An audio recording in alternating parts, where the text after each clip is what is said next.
ಮನುಷ್ಯನ ನೆಮ್ಮದಿ ಹಾಳಾಗುವುದಕ್ಕೆ ಅವನಲ್ಲಿರುವ ಕೆಲವೊಂದು ಸ್ವಭಾವಗಳು, ಗುಣಧರ್ಮಗಳೇ ಕಾರಣ. ಮೊದಲನೆಯದಾಗಿ, ನಮಗೆ ಇಷ್ಟವಿಲ್ಲದಿದ್ದರೂ ಮಾಡುವುದು. 2, ಬಲವಂತವಾಗಿ ಮಾಡುವುದು.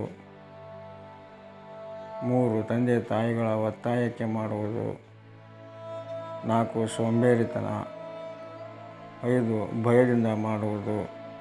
ಇದೇ ನಿಮ್ಮ ಪರಿಪೂರ್ಣ ಜೀವನದ ನೆಮ್ಮದಿಯನ್ನು ಹಾಳು ಮಾಡುವ ನಿಮ್ಮ ಒಳಗೆ ಇರುವ ಕೆಟ್ಟ ದುಷ್ಟ ಗುಣಗಳು.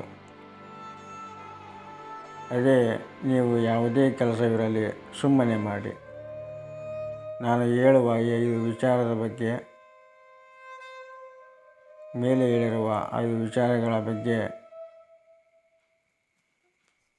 ನೆನಪಿನಲ್ಲಿ ತೆಗೆದುಕೊಳ್ಳದೆ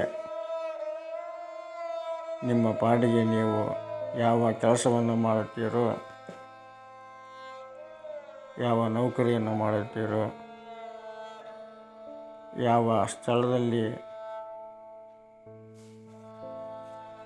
ಯಾವ ಅಧಿಕಾರದಲ್ಲಿರುತ್ತೀರೋ ಅದನ್ನು ಮಾತ್ರ ಮಾಡಿ. ಈ 3 ನಿಯಮಗಳನ್ನು ಪಾಲಿಸಿದರೆ ನಿಮಗೆ ದಿನನಿತ್ಯವೂ ನಿತ್ಯೋತ್ಸವ ಅನುಭವ ಆಗುತ್ತದೆ.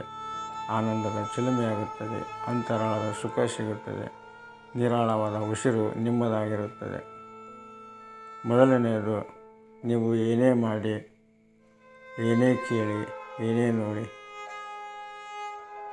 ನೋಡಿ ಬರೀ ನೋಡಿ, ಕೇಳಿ ಬರೀ ಕೇಳಿ, ಮಾಡಿ ಬರೀ ಮಾಡಿ. ನೋಡಿ ಆದರೆ ನೋಡ್ತೀನಿ ಅನ್ನಬೇಡಿ. ಕೇಳ್ತೀನಿ ಅನ್ನಬೇಡ. ಮಾಡ್ತೀನಿ ಅನ್ನಬೇಡ. ನಾನು ಮಾಡ್ತೀನಿ ಅಂದರೆ ಮತ್ತೆ ಶುರುವಾಗುತ್ತೆ ಮನಸ್ಸಿನ ದುರ್ಗುಣ, ವಿಚಾರಗಳು, ಚಂಚಲತೆ. ಮತ್ತು ಮುಂದೆ ಸಾಗಿದಂತೆ ಮನಸ್ಸಿನ ಕೈಯಲ್ಲಿ ನಿಮ್ಮ ಬುದ್ಧಿ ಸಿಕ್ಕು ಹಾಕಿಕೊಂಡು ನಿಮ್ಮ ನೆಮ್ಮದಿ ಹಾಳಾಗುತ್ತದೆ. ಸಣ್ಣ ಕೆಲಸವೇ ಇರಲಿ, ದೊಡ್ಡ ಕೆಲಸವೇ ಇರಲಿ, ದೇಹವನ್ನು ಉಪಯೋಗ ಮಾಡಿಕೊ, ಮನಸ್ಸನ್ನು ಕೇಂದ್ರೀಕರಿಸು, ಬುದ್ಧಿ ಅಥವಾ ವಿಚಾರವನ್ನು ಕೆಲಸದಲ್ಲಿ ತನ್ಮಯಗೊಳಿಸು. ಇಷ್ಟು ಮಾಡಿದರೆ ಸಾಕು, ನಿಮ್ಮ ಎಲ್ಲ ಕೆಲಸಗಳು ಪರಿಪೂರ್ಣ, ನೀವು ಪರಿಪೂರ್ಣ, ಮನಸ್ಸು ಪರಿಪೂರ್ಣ. ನಿಮ್ಮ ಬದುಕು, ಜೀವನ ನೀನು ಇರುವವರೆಗೂ ವಸಂತಪೂರ್ಣವಾಗಿ ಇರುತ್ತದೆ. ಸಮಸ್ತ ಜನತೆಗೆ ತಮ್ಮ ಸತ್ಯ ಜೀವನ ದರ್ಶನ ಯೂಟ್ಯೂಬ್ ಚಾನಲ್ನಿಂದ ಧನ್ಯವಾದಗಳು. ಈ ಒಂದು ವಿಡಿಯೋದ ಬಗ್ಗೆ ನಿಮ್ಮ ಅನಿಸಿಕೆ ಅಭಿಪ್ರಾಯಗಳನ್ನು ಕಮೆಂಟ್ ಮೂಲಕ ತಿಳಿಸಿ. ಸಬ್ಸ್ಕ್ರೈಬ್ ಮಾಡಿ. ನಿಮ್ಮ ಪ್ರೋತ್ಸಾಹವೇ ನಮಗೆ ಬೆಂಬಲವಾಗುತ್ತದೆ.